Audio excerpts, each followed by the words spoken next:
히브리서 2장 1절에서 4절까지 말씀 우리 한 절씩 교독하도록 하겠습니다. 제가 1절 읽습니다. 그러므로 우리는 들은 것에 더욱 유념함으로 우리가 홀로 떠내려가지 않도록 함이 마땅하니라. 천사들을 통하여 하신 말씀이 견고하게 되어 모든 범죄함과 순종하지 아니한 자들이 공정한 보응을 받았거든. 우리가 이같이 큰 구원을 등한히 여기면 어찌 그 보응을 피하리요. 이 구원은 처음에 주로 말씀하신 바요 들은 자들이 우리에게 확증한 바니 하나님도 표적들과 기사들과 여러 가지 능력과 및 자기의 뜻을 따라 성령이 나누어 주신 것으로서 그들과 함께 증언하셨느니라. 아멘. 우리 옆에 분들과 한번 이렇게 인사하겠습니다. 하나님께서 당신의 예배를 기뻐하십니다. 우리 인사하겠습니다.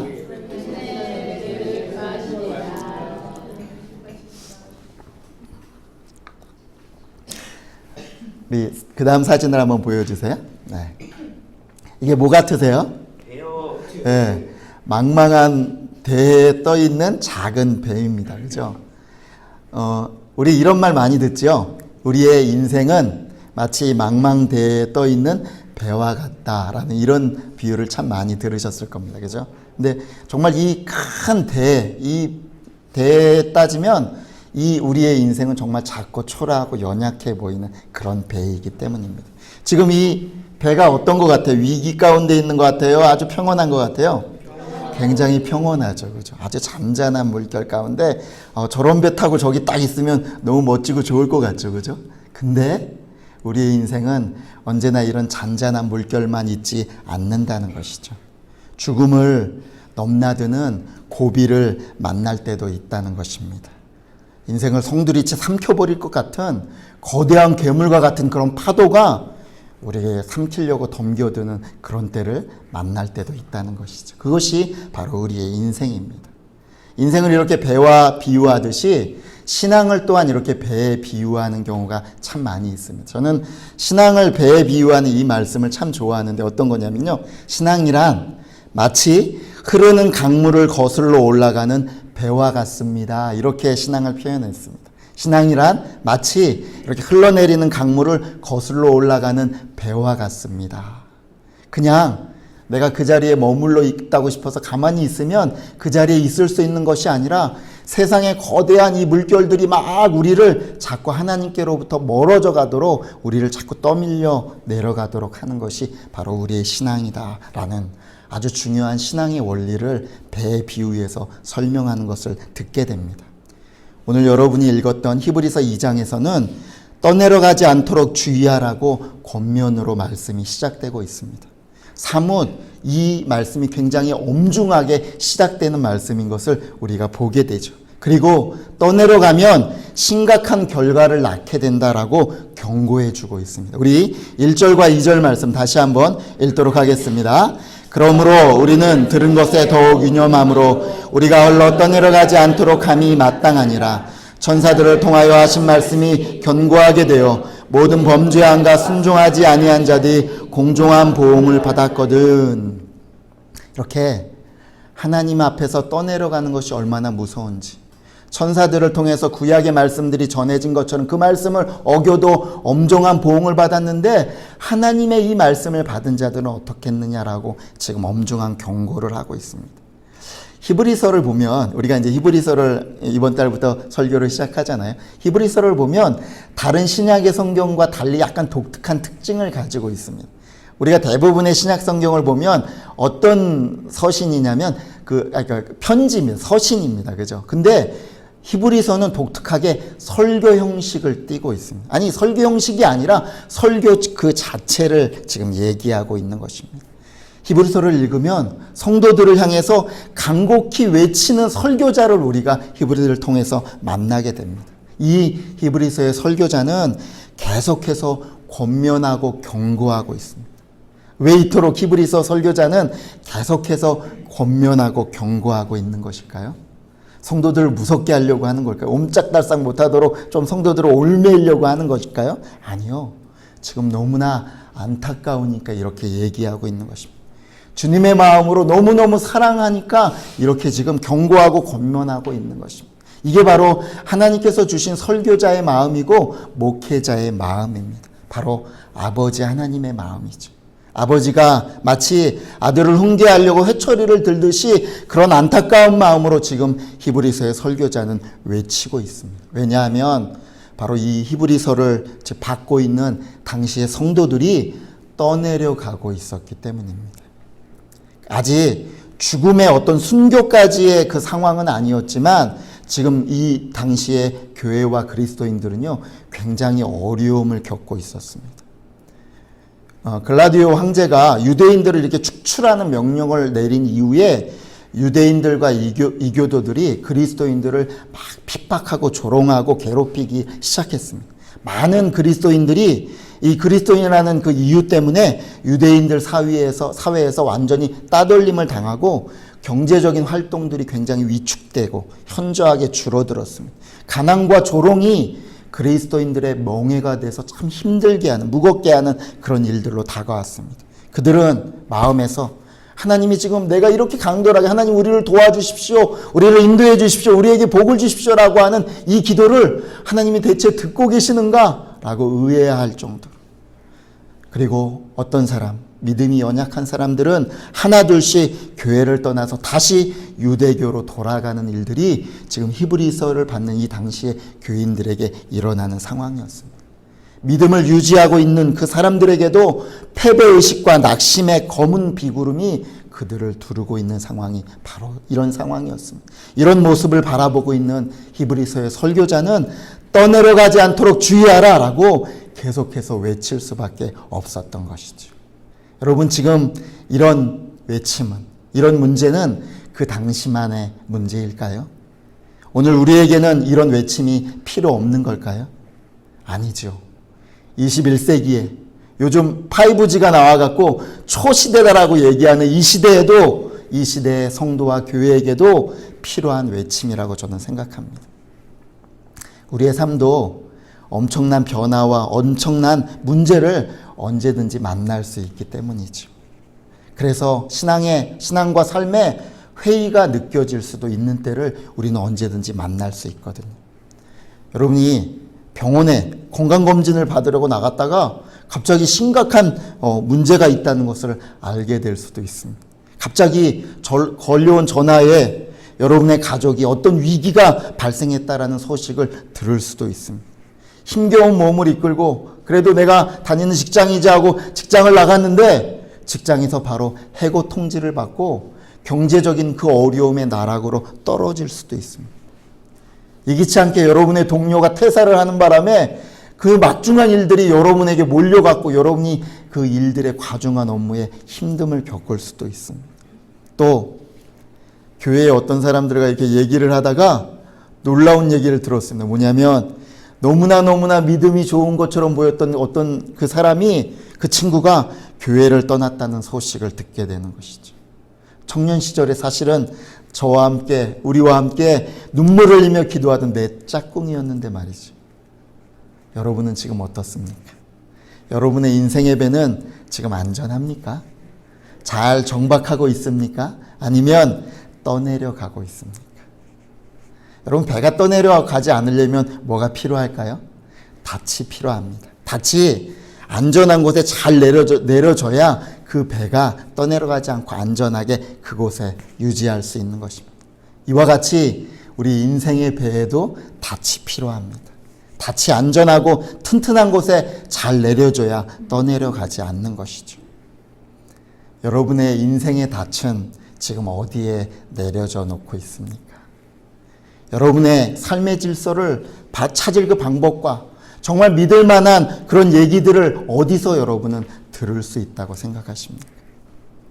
현대의 어떤 사람들은요, 점수에 의지해서 이 닻을, 이 내 인생의 정답을 찾으려고 하는 사람들도 있습니다. 포스트 모더니즘 시대가 되면서요, 예전에는 미신으로 치부됐던 이런 것들, 어떤 심령치료나 현대판 이런 점집들이 더 흥행하고 활기를 띠는 것, 대학교에 가면 타로점이 막 유행처럼 번지고 있는 것을 우리가 보게 되죠. 또 어떤 사람들은요, 과학을 인간의 구세주로 바라봅니다. 과학이 우리를 암과 이런 난치병에서 구원할 것이고 궁극적으로 이 우주의 모든 신비를 이 과학이 풀어줄 수 있다라고 믿고 있습니다. 또 다른 사람은요, 교회에 가서 따분한 설교를 듣는 것보다 꿈과 환상을 통해서 하나님의 신의 뜻을 계시해주는, 풀어준다는 어떤 유명한 영성가들을 찾아가려고 하고 있습니다. 이외에 또 다른 사람들은요, 노골적으로 드러내놓고 얘기는 하지 않지만 인생의 안전과 모든 것이 돈에 있다고 얘기하는 사람들이 있습니다. 노골적으로 말하면 좀 자기의 귀족적인 어떤 기품이 떨어질까 봐 노골적으로 얘기하진 않지만 사실은 더 노골적으로 자기 안에는 돈의 힘을 의지하고 있는 것을 우리가 보게 된다는 것이죠. 여러분, 여러분의 인생의 배는 어디에 닻을 내리고 있습니까? 성경은요, 오늘 우리에게 분명히 얘기해 주고 있습니다. 인생의 닻을 내릴 안전한 정박지가 있다라고 얘기해 주고 있습니다. 더 이상 우리가 떠내려가지 않도록 우리를 붙잡아 줄 수 있는 이곳에 당신의 닻을 내려야 된다라고 얘기해 주는 곳이 있습니다. 그것이 어디입니까? 바로 예수 그리스도입니다. 예수 그리스도께 여러분의 닻을 내리라라고 말씀하고 있습니다. 왜요? 바로 예수께서 우리의 모든 큰 구원의 창시자, 구원의 시작점과 끝이 된다고 말씀하고 있기 때문입니다. 우리 히브리서 2장 3절 말씀 같이 읽겠습니다. 우리가 이같이 큰 구원을 등한히 여기면 어찌 그 보응을 피하리요. 그 구원은 처음에 주로 말씀하신 바요. 들은 자들이 우리에게 확증한 바니. 바로 우리에게 큰 구원을 베풀어 주셨는데 이 구원을 우리에게 알려주시고 확증해 주신 그 예수 그리스도가 우리의 구원의 닻이 된다. 믿음의 닻이 된다라고 말씀하고 있습니다. 여러분, 어떻게 우리의 인생의 닻을 그러면 이 예수께 내릴 수가 있을까요? 바로 여러분과 저에게 베풀어 주신 이 구원, 이 큰 구원이 무엇인지를 바로 아는 것이 예수 그리스도께 우리의 인생의 닻을 내리는 것입니다. 예수 그리스도께서 이 땅에 오셔서 그 가르쳐 주시고 말씀해 주시고 행하신 모든 것, 바로 우리를 위해서 행하신 그 구원이 무엇인지 바로 아는 것, 이것이 예수께 인생의 닻을 내릴 수 있는 유일한 길입니다. 우리 히브리서 2장 5절에서 6절 말씀 같이 읽겠습니다. 하나님이 우리가 말하는 바 장차 올 세상을 천사들에게 복종하게 하심이 아니니라. 그러나 누구인가가 어디서 증언하여 이르되 사람이 무엇이기에 주께서 그를 생각하시며 인자가 무엇이기에 주께서 그를 돌보시나이까. 이것은 유명한 다윗의 시편이시죠. 사람이 무엇이기에 주께서 그를 생각하시며 인자가 무엇이기에 주께서 그를 돌보시나이까. 다윗이 고백했던 시편입니다. 다윗이 하나님이 자신에게 내려주신 은혜와 자신을 그 모든 환난과 위험 가운데 구해주시고 인도하시는 그것을 보면서 하나님 앞에 고백하는 것이죠. 하나님, 어찌 이 모든 천지 만물을 창조하신 그 하나님께서 하찮은 나 같은 자를, 가진 것 없고 내세울 것 없는 이런 자를 이렇게 대우해 주십니까? 라는 다윗의 믿음의 고백이었죠. 그런데 이 고백을요, 지금 히브리서 기자는 하나님 앞에 구원받은 성도들의 고백이다라고 얘기하고 있습니다. 하나님, 사람이 무엇이기에 우리에게 이런 대우를 하시고 우리를 이렇게 구원하여 주십니까? 이렇게 감당할 수 없는 큰 구원을 피조물인 인간에게, 우리에게, 안개와 같은 인생에게 이렇게 베풀어 주시는 것입니까? 라고 고백할 수밖에 없다라고 얘기하고 있다는 것이죠. 제가요, 이게 여러 교회를 이제 거쳐왔는데, 사역자로 거쳐왔는데, 어떤 한 교회에 있을 때 있었던 일입니다. 이 교회가 잘 성장하다가 좀 어려움을 겪어서 좀 이게 헤어나 그 다음에는 조금 이제 교회가 한참 동안 이렇게 씨름하던, 어려워하던 그런 교회였어요. 근데 그 목사님하고 이게 대화 가운데 그 목사님이 이런 말씀을 하시는 거예요. 뭐 사람들이 하나님을 열심히 믿는 이유가 다 하나님께 뭔가를 드리면 하나님께서 또 뭔가를 이렇게 주시기 때문에, 주는 게 있으니까, 받는 게 있으니까 그렇게 열심을 내고 믿는 거 아닙니까? 뭐 우리가 대단한 거 바라고 교회 옵니까? 다 잘 되자고 하는 거죠. 고난 없고 문제 해결되면 장땡이요, 최고 아닌가요? 목사님이 이렇게 얘기하시더라고요. 저는 이 말을 들었을 때 진짜 씁쓸했습니다. 지금도 씁쓸한 것 같아요. 이 말이 어떤 불신앙인이 말했던 것이었다면, 아니 아직 구원의 의미가, 하나님이 주신 구원이 무엇인지 모르는 초신자가 얘기했다면 저 역시도 그냥 미소를 지으면서 끄덕끄덕 할 수 있지만, 이 말이 하나님의 거룩한 교회를 맡은 목사의 입에서 나왔다는 것이 저를 너무나 씁쓸하게 했습니다. 이분에게서 어떻게 교회의 성도들이 구원의 기쁨과 감격을 누릴 수 있을까라고 마음이 참 무거웠던 그런 기억이 있습니다. 여러분, 저도 사람입니다. 저도 잘 알고 있습니다. 예수를 믿으면서 풍족함을 누리고 고난이 사라지고 문제가 해결되는 것, 저 역시도 참 좋습니다. 그러나 제가 하나님 앞에서 분명하게 여러분 앞에 정직하게 말할 수 있는 것, 예수 잘 믿으면 이렇게만 되지 않습니다. 여러분, 예수 잘 믿으면 이렇게만 되지 않습니다. 잘 될 수 있습니다. 하나님께서 고난의 문제를 해결해 주십니다. 그러나 예수 잘 믿으면 이렇게만 되지 않습니다. 그것만이 하나님이 우리에게 주신 진정한 구원의 복이 아니기 때문입니다. 그저 이 땅에서 조금 더 나은 혜택을 누리고 천국행 티켓을 손에 쥐는 것, 이것이 하나님이 우리에게 주신 구원의 다가 아니기 때문입니다. 성경은 우리의 구원에 대해서 더 놀랍게 우리에게 설명해 주고 있습니다. 우리 히브리서 2장 7절에서 8절 말씀 같이 한번 읽겠습니다. 저를 잠시 동안 천사보다 못하게 하시며 영광과 존귀로 관을 씌우시며 만물을 그 발 아래에 복종하게 하셨느니라 하셨으니, 만물로 그에게 복종하게 하셨은즉 복종하지 않은 것이 하나도 없어야 하겠으나 지금 우리가 만물이 아직 그에게 복종하고 있는 것을 보지 못하고, 하나님이 우리에게 베풀어 주신 구원의 큰 이 일이 무엇입니까? 오늘 뭐라고 얘기하냐면, 인간인 우리에게 하나님의 놀라운 영광과 존귀의 권세를, 그 권위를 우리에게 주셨다라고 얘기합니다. 그리고 나중에는 우리가 하나님과 같이 이 모든 만물을 다스릴 특권을 우리에게 주시는, 이것이 바로 우리에게 주신 구원이다라고 얘기합니다. 우리가 지금은 천사들의 도움을 받는 존재이지만 나중에는 그 천사들을 다스리고 부리는 존재가 될 것이다라고 우리의 구원의 특권을 얘기해 주고 있습니다. 또 히브리서 2장 9절에서는 이렇게 얘기합니다.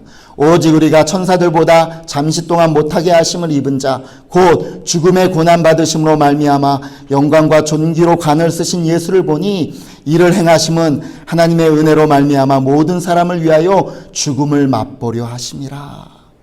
우리의 구원은 하나님이 그냥 단순하게 행하신 일이 아니라 바로 당신의 아들 성자 예수를 이 땅에 보내셔서 죽음의 고난을 당하게 하시면서까지 우리에게 베풀어 주신 구원이다.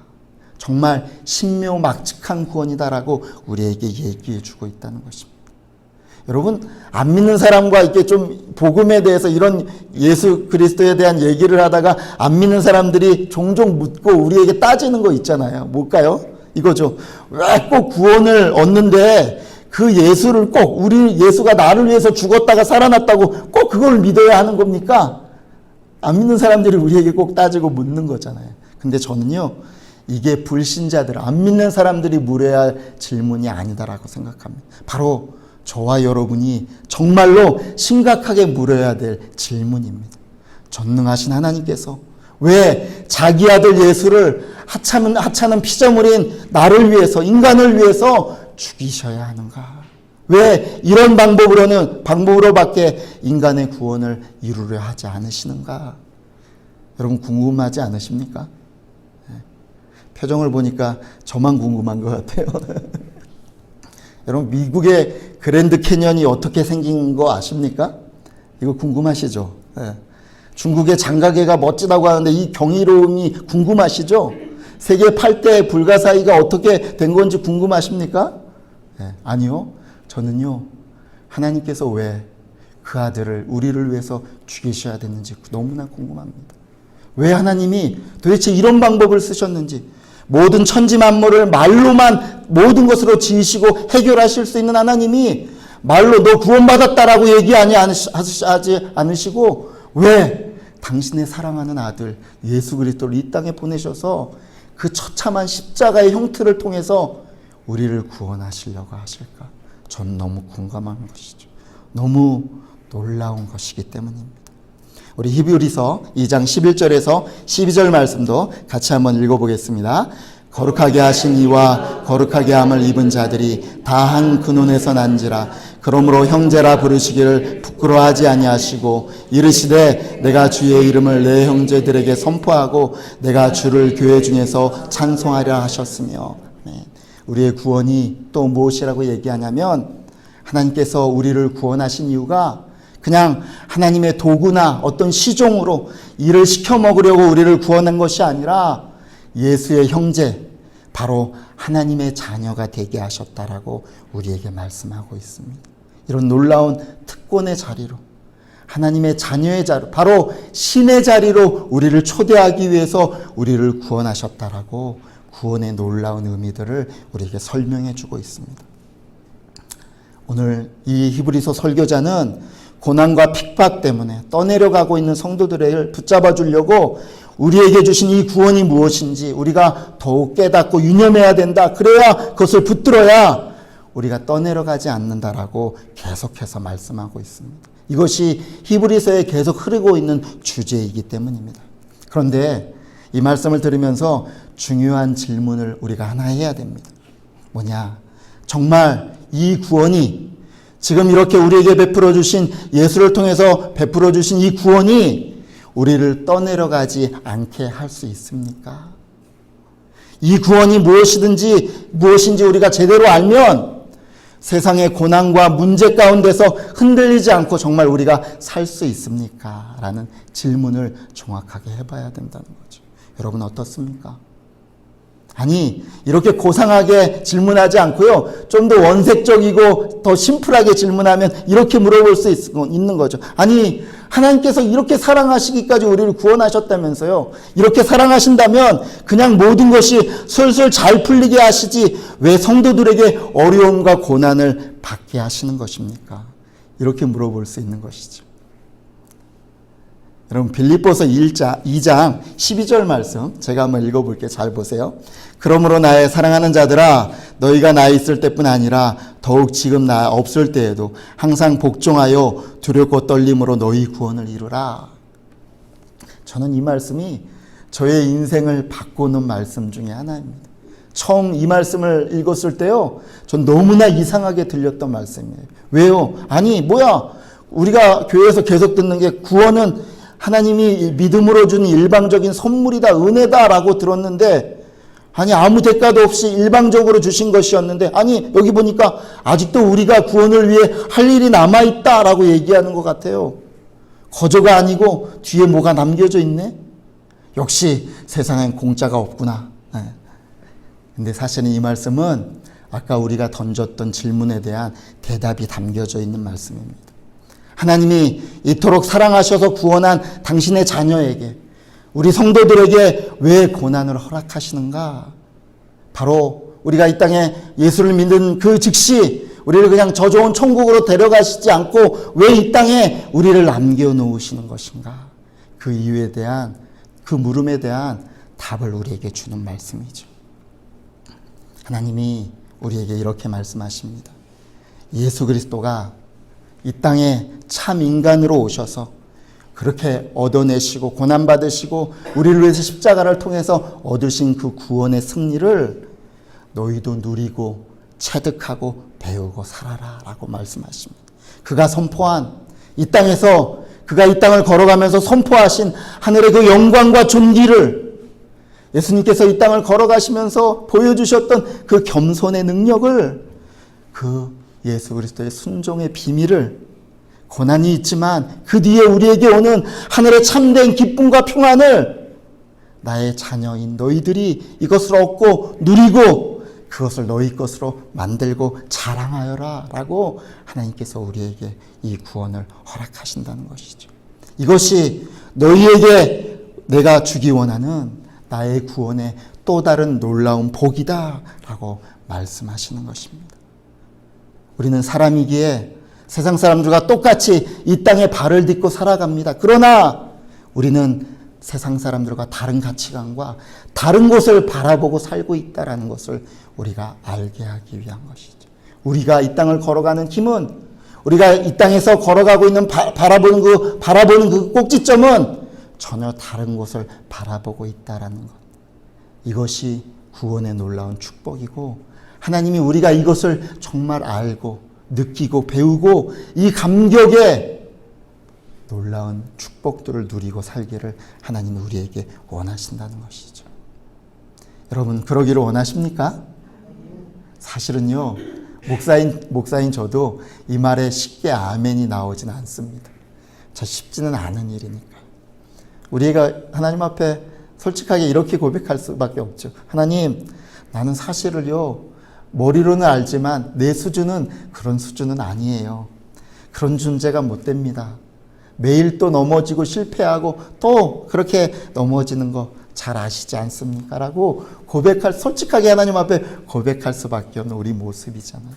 그런데 그런 우리에게 하나님께서 이렇게 말씀하십니다. 우리 15절에서 18절 말씀, 하나님의 말씀, 하나님이 여러분과 저에게 하시는 말씀으로 받으시고 우리 한번 천천히 읽어보도록 하겠습니다. 또 죽기를 무서함으로 한평생 매어 종로로 타는 모든 자들을 놓아주려 하심이니 이는 확실히 천사들을 붙들어 주려 하심이 아니요 오직 아브라함의 자손을 붙들어 주려 하심이라. 그러므로 그가 범사에 형제들과 같이 되심이 마땅하도다.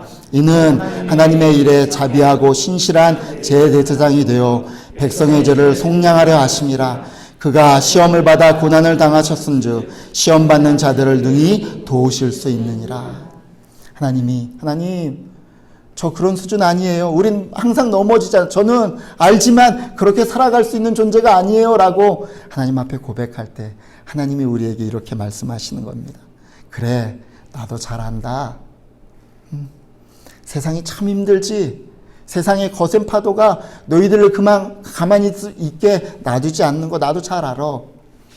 너가 너무나 연약하고 쓰러진다는 거 나도 잘 알아. 그래서 내가 너희에게 예수 그리스도를 주지 않았니? 그 큰 형님을 너희에게 주지 않았느냐? 대제사장인 그 예수가 너희에게 있지 않느냐? 친히 너희와 같이 인간이 되어서 모든 약함과 부족함과 배고픔과 눈물과 시험을 받은 너희의 구원의 창시자가 너희에게 있지 않느냐? 그 예수를 붙들고 그와 함께 걸어가라. 그 예수가 너희를 붙들어주고 도와줄 것이다. 예수에게 너희의 인생의 닻을 내려놓아라 라고 말씀하고 있는 것입니다. 한 선교사를 여러분에게 소개하려고 합니다. 토니 우즈라는 일본인 선교사가 있었습니다. 1990년에 이분의 아들이 10대였던 이 아들 트레버가 백혈병에 걸려서 힘겨운 싸움을 했습니다. 그래서 결국은 미국으로 돌아가야만 했습니다. 그래서 미국으로 돌아가서 이 아이를 치료하려고 애썼지만 결국에는 한 줌의 재가 된 15살 트레버의 그 유고를 안고 다시 일본으로 돌아와서 그 아픔을 이겨내면서 일본에서 자신의 사역을 다시 꾸려나가려고 노력하고 있었습니다.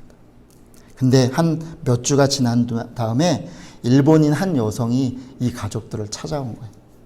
그러면서 그 아내에게, 의주의 아내에게 이렇게 얘기합니다. 저도 몇 년 전에 아들을 잃었습니다. 그래서 그 의주의 아내가 그 여인을 붙잡고요, 같이 안아주고 같이 함께 울었답니다. 그리고 그 여인이 예수 그리스도와 어떻게 교제하며 살아갈 수 있는지를 잘 도와줬습니다. 또 며칠 뒤에 이 트레버와 너무너무 친했던 일본인 그 친구가, 카시야가, 이 소년이 그 아빠를 찾아왔습니다. 아저씨, 저는 트레버가 살아있을 때 평소에 어떻게 살려고 노력했는지, 그가 하나님 앞에 그렇게 백혈병으로 힘들으면서도 하나님 앞에 어떻게 밝게 그렇게 예배하고 찬양했는지를 저는 옆에서 지켜봤어요. 저도 그 트레버의 하나님을 믿고 싶습니다라고 하면서 교회에 등록하고 예수 그리스도를 배우면서 노력했습니다. 이 토니 우즈라는 이 선교사가 그 다음 해에 자신의 책에서 이렇게 고백하는 것을 보게 됩니다. 지난해 교회는 상실감의 잿더미에서 일어나 그동안 우리가 그토록 사랑하고 사랑을 주려고 노력했고 다가가려고 노력했지만 다가갈 수 없을 것처럼만 보였던 이 지역 사회를 위한 소망의 등대가 되었습니다. 하나님께서는 우리가 그렇게도 바랬던 트레버의 치유가 아니라 예수 그리스도를 통한 우리 생명의 영원한 치유를 가져다 주는 기적을 우리 가운데 베풀어 주셨습니다. 라고 썼습니다. 여러분, 하나님의 방법은요, 우리의 생각과는 너무 다른 것 같아요. 그래서 어쩔 때는 당황스럽기도 하고 어려울 때도 있습니다. 그러나 우리가 조금만 하나님을 더 알게 되면, 하나님이 저와 여러분에게 베풀어 주신 이 구원이 무엇인지를 우리가 한 발짝 한 발짝 조금씩 더 알게 되면 그 하나님의 사랑이 얼마나 깊고 얼마나 우리를 붙들고 계시는지 우리는 알게 된다는 것이죠. 그리고 우리는 이 땅을 다른 힘으로 살아가는 존재인 것도 우리가 알게 됩니다. 바로 하나님의 이 놀라운 구원의 사랑과 하나님의 놀라운 그 구원의 은혜로 우리는 살아가는 존재인 것입니다. 사랑하는 부르신 가족 여러분, 우리의 구원의 창조자이신, 우리의 구원의 창시자이신 이 예수 그리스도를 붙들고 이 예수 그리스도께 여러분의 인생의 닻을 내려놓는 여러분 모두가 되시기를 주의 이름으로 축복합니다. 아멘. 여러분, 인생의 닻을 예수 그리스도께 내리는 실제적인 방법이 뭘까? 구체적으로 우리가 실천할 수 있는 인생의 닻을 내려놓을 수 있는 방법이 무엇일까? 저는 이렇게 여러분에게 한번 권면하고 싶어요. 여러분, 매일 하나님의 말씀을 읽으십시오. 매일 하나님의 말씀을 읽는 것이 여러분의 인생의 닻을 예수 그리스도께 내려놓는 방법입니다. 이것이 여러분의 평생에 좋은 습관이 되게 하십시오. 그래서 예수 그리스도께 여러분의 인생이 묶여서 떠내려가지 않는, 그리고 그 예수 그리스도의 이 놀라우신 참 구원의 능력과 믿음의 복을 누리며 증거하는 우리 부르신 가족 모두가 되시기를 주의 이름으로 축복합니다. 아멘. 우리 같이 한번 기도하겠습니다. 오늘 말씀을 생각하면서 같이 한번 이렇게 기도했으면 좋겠습니다. 하나님, 제가 예수 그리스도의 구원의 복을, 이 능력을 조금씩 더 알아가고 사모하는 자 될 수 있도록 인도하여 주시옵소서. 그 풍성한 구원의 능력과 이 놀라운 축복들을 더 알아가기 위해서 말씀을 읽고 따라가는 자 될 수 있도록 축복하여 주시옵소서. 우리 같이 한번 말씀을 생각하면서 기도하겠습니다. 하나님 아버지, 우리를 떠내려가게 하는 이 시대 가운데 살아가지만 오늘도 우리에게 말씀하여 주신 것 감사합니다.